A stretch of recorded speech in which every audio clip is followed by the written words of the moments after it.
Hi girls. What we're going to do this time is we're going to explore this idea of why is Belgium really important in telling the story of why Australia went to war in 1914. Now, I'm going to give you a weird start. We're going to talk about doilies.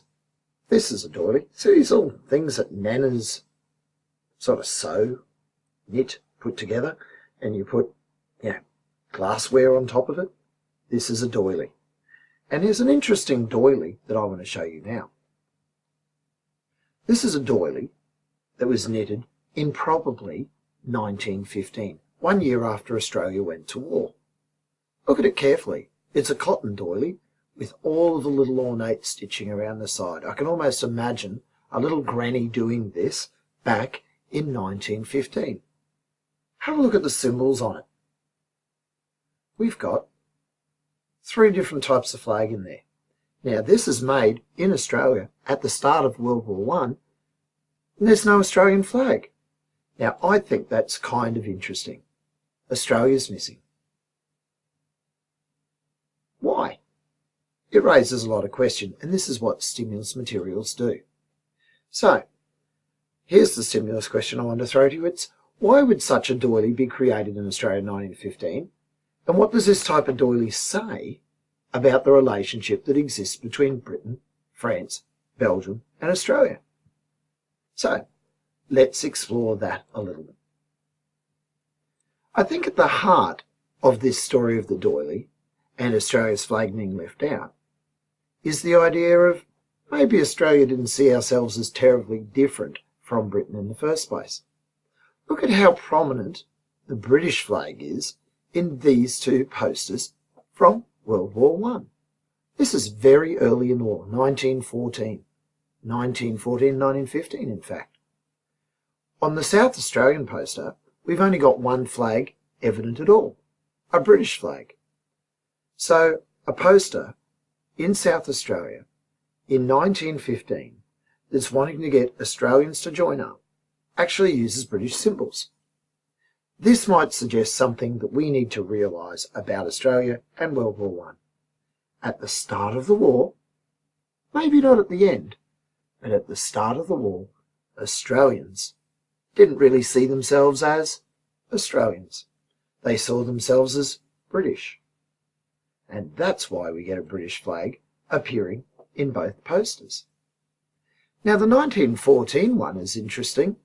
Save our empire. It's our empire, Australia's empire. I'm not even sure which country is being spoken about in the heading. If my country's worth living in, it's worth fighting for. Save our empire and keep the flag flying. I wonder, when this poster was put together, whether the artist thought the my country being referred to was Australia, or the my country referred to as Britain, or a little bit of both. A little bit of both. Certainly, the empire is the British Empire, but it's our empire. Maybe Australia isn't separate at all from the British Empire. So whatever Britain did at the start of World War I is something that Australia did. Now let's look back at that doily again. Maybe Australia's not mentioned, not depicted, not shown on our doily because the British flag was enough. Britain meant Australia. Australia equaled Britain. And so we see in this poster that mix between British and Australian blending together. Australia wasn't separate from Britain in 1914 to 1915. It changes later, I think. Let's have a look then how we might try to express that in a peel type paragraph. Have a look at the coloured writing here as I work my way through our peel or our peep paragraph. I think it's fair to say as a bit of a summary the following points. Australia had a very close relationship with Britain when the First World War started in 1914. We can see that in the evidence. Then I've referred to the evidence as can be seen in the 1914 poster titled Save Our Empire. The British Empire was revered in Australia. The British flag was a powerful symbol to Australians who largely considered themselves to be British. That's me elaborating, expanding upon an idea. So you can see it, a P for point. you can see in the purple a reference to evidence, and in the blue you can see that I've returned to expressing my own ideas and expanding upon it. Back to the evidence in purple. This can also be seen in a South Australian recruiting poster from 1915, which makes use only of a British flag as it attempts to encourage Australians to join the army. So I'm going back and forth between evidence and my own ideas. Back to the blue, my ideas. In 1914, many Australians had little understanding of the causes of the Great War, but felt a close allegiance. They're like that. They're tight with Britain as Australia's mother country. The consequence of Australia's close relationship with Britain was that when Britain went to war to defend Belgium against Germany in 1914, Australians immediately considered themselves at war also. Okay, let's just consider what I've done there again. Have a look at that simple paragraph, probably a little bit simpler than you have to do in some of your activities, but we can see a structure. In the brown, you can see I start with a point, I return to a point. This is our PEEP idea that I've been talking to you about, or our peel. Often L means to link back to your point. So, because the L sometimes confuses us, I've gone point to point. The purple is where I'm using evidence, and the blue is where I'm expanding upon an idea, I'm elaborating on an idea, I'm bringing in a little bit of extra knowledge that I've got. Let's have a look at this stimulus. I'm getting away from my doily. Do you like my doily? I love this little doily. I didn't knit it myself. Let's have a look at this stimulus. There's no British flag in it at all, but it is referencing somehow Belgium. Look at it over here. Remember how the women and children of France and Belgium were treated? This is a Queensland poster. What I think is interesting out of this stimulus is for some reason we can see that Australia feels pretty close to the Belgians when war broke out in 1914. That somehow what happened to the Belgians might happen to us. So we're going to have to get our head around what happened to the Belgians in a future video and a little bit more study. But let's play with this source. Belgium has something pretty deep to do with Australia entering the war. Maybe this source and others will give us some clues. Look at the central figure.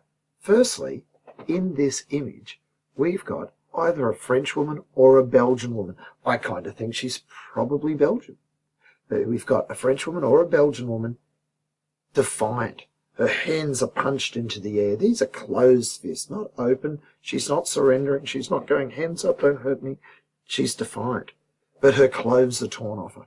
I think this might be a bit of a reference to what might have happened to her, the idea of her at this time where people were very, very careful to cover up. Maybe her clothes have been torn off her by an evil enemy who doesn't respect women.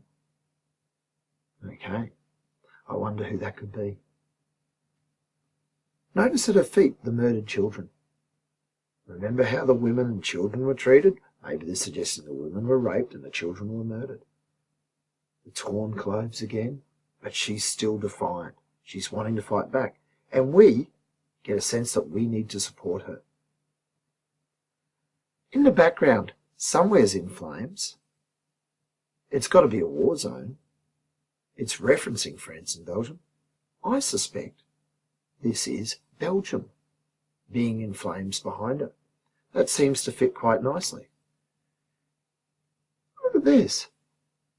The motivation to the audience here is fear.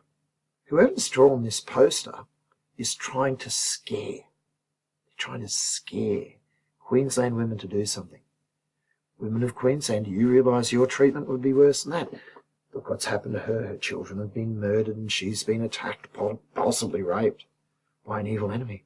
What could she possibly do? Well, the answer's down in the caption. Send a man to fight for her. Fear is used to motivate Queensland women to get Australians to fight to defend, probably Belgium. I wonder how other countries use those same kind of images. Remember this image from a previous video? This is a British enlistment poster. Remember Belgium, Look at what happened to them. So remember comes up in both. Remember Belgium. And list today. We've got the fire in the background again. I suspect, again, we have Belgium in flames, as we've seen in both images. This time, it's the good guys in this second poster, the British Army, who are there to defend Belgium and Belgian women and children. Maybe again we're getting a sense that there's not so much difference between Queenslanders and Australians and the British. Maybe British and Queenslanders are the same. So I'd like to throw just this last idea at you. A little bit of a summary, if you like.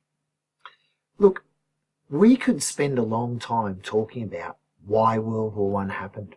There's nationalism, imperialism, a thing called jingoism. There's an assassination of an archduke, an Austrian, by a Serbian in Sarajevo. We could talk about all this stuff. But that's probably a time or a subject for another time.